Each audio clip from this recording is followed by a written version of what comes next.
broad world of technology and virtual fantasy is only going to grow larger as future generations form. There's not much we can do as individuals to stop the fast-paced acceleration of video games and the love many have for them, but we can choose to educate ourselves on the risks that form when you choose to consume violent and graphic images in a virtual world. Most people have played at least one game that is considered to be violent and graphic. I personally enjoy playing a Call of Duty game from time to time, saying time to time means maybe a few times a year, and not all day long and only for a round or two, not consecutive hours. On the screen I have multiple video games that consist of Call of Duty, Grand Theft Auto, Black Ops, games like that are some of the more popular games that contain violence and graphic images and cause you to go into Mortal Kombat where you're shooting guns and killing people. So these are just some cover photos.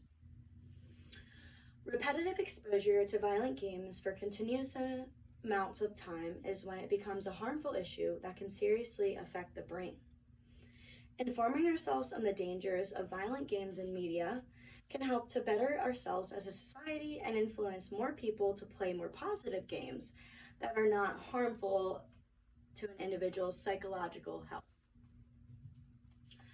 During the development of a youthful mind, one of the main concepts a human will have to grasp psychologically is the distinction between reality and fantasy. When a child is in the process of learning how to separate fantasy from reality, video games play a large role for many, especially with the newer generations.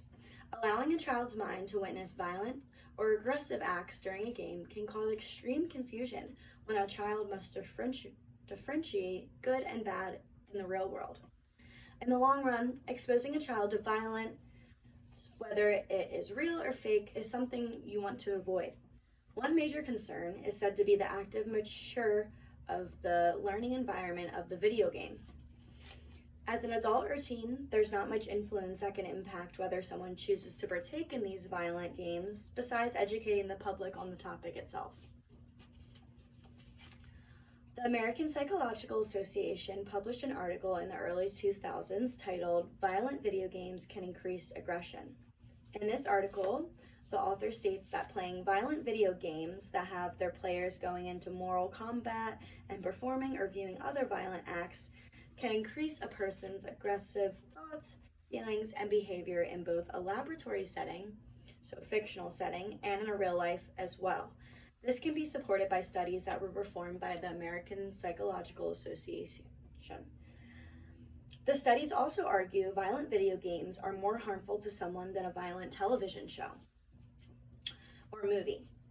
The reason for this is believed to be that during the video games, you're participating in violence yourself, virtually of course, but it still gives a more realistic feel to the viewer. Often, to win in these sorts of games, the player must press whatever buttons you need to complete the violent task at hand to succeed. In comparison, a movie or show also includes violent images, though the viewer is only required to press play and has no further control over what happens. Exposure to violent television and movies are known to have substantial effects on aggression and violence. So just imagine what these violent virtual games can do to your brain, since they are argued to be more harmful than shows and movies. In the article published by the APA, it states that one study reveals that young men who are habitually aggressive may be especially vulnerable to aggression-enhancing effects of repeated exposure to violent games. This is inferring that humans who are already aggressive or naturally exhibit aggressive behavior will only worsen that behavior by playing violent video games often. Like I said previously, playing video games occasionally isn't detrimental to your psychological health. At least that's what we have always been influenced to think. But a recent study reveals that even brief exposure to violent video games can temporarily increase aggressive behavior in all types of participants, not just those who already exhibit violent aggressive tendencies. According to the first study performed by the APA, 227 college students who played video games in junior and high school engaged in more aggressive behavior later in life.